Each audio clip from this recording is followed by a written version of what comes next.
நான் ஒரு முட்டாளுங்க, நான் ஒரு முட்டாளுங்க, ரொம்ப நல்லா படிச்சவங்க 4 பேரு சொன்னாங்க. நான் ஒரு முட்டாளுங்க.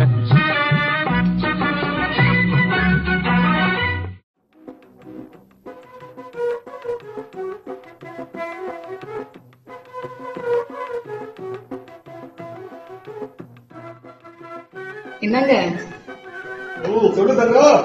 உங்க கதையின் கதாநாயகன் நீங்களாம்ல? ஆமா, கதாநாயகி நீதானே. என்னங்க நீங்க இப்படி வயசானவங்களை கதாநாயகனாவும் கதாநாயகியும் போட்டா உங்க கதையை யாருங்க பாப்பா? ஆஹா, அப்ப எனக்கு வயசாயிருச்சு நினைக்கிறியா? இங்க பாரு தங்கம், அதாவது கதை நல்லா இருந்தா எல்லாரும் பாப்பாங்க. நடிக்கிறதுக்கு வயசு முக்கியம் இல்ல.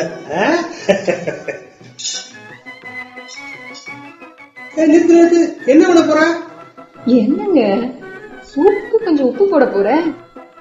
முதல்ல சூப்ல எவ்வளவு உப்பு போட்டிருக்குன்னு குடிச்சு பாரு.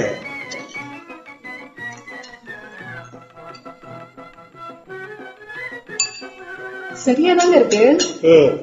அப்புறம் இதுக்கு மறுபடியும் உப்பு போட போன? இல்லைங்க, டேபிள்ல இருக்கேன்னு. டேபிள்ல இருந்தா கொஞ்சம் போட்டுக்கொண்டு தோணுதோ? அப்ப இது இங்க இருக்க கூடாது. ஏய் சமரசம், இனிமேல இது நம்ம வீட்டுக்கு தேவையில்லை. தேவைப்படும் போது இந்த டேபிளுக்கு வந்தா போதும். எங்கயாச்சும் கூடிய வை. சரிங்க.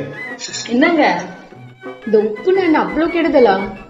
தங்கம், உப்பு ரொம்ப சாப்பிட்டா நம்ம கிட்னிய வேலை செய்ய விடாம கெடுத்துரும். அப்புறம் ரத்தத்துல கலந்து ரத்த கொதிப்பை ஏற்படுத்தும். அப்புறம் இதயத்தை கெடுத்துரும்.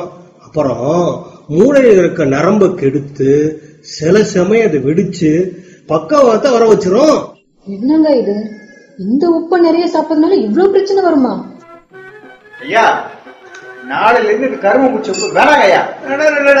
யாரு?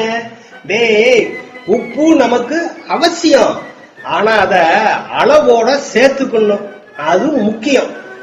அப்ப எவ்வளவு தாங்க போடுறது? தங்கம், ஒரு நாளைக்கு ஒரு மனுஷனுக்கு 5 கிராம் உப்பு போதும். நம்ம தான் பார்த்து அளவா சேர்த்துக்கணும். ஐயா, நம்ம வீட்டுல இருந்த உப்பு டப்பாவை எடுத்துட்டீங்க, ஆனா ஹோட்டல்ல டேபிள் இந்த உப்பு டப்பா இருக்கே. சமரசம், நல்லதும் கெட்டது நம்மளை சுத்தி தான் இருக்கும். நம்ம தான் பார்த்து நடந்துக்கணும். உள்ளத சொன்னா பைத்தியம்னு உலகம் சொல்லுது, அது நல்லது கெட்டது புரிஞ்சிக்காம நடந்து கொள்ளுது.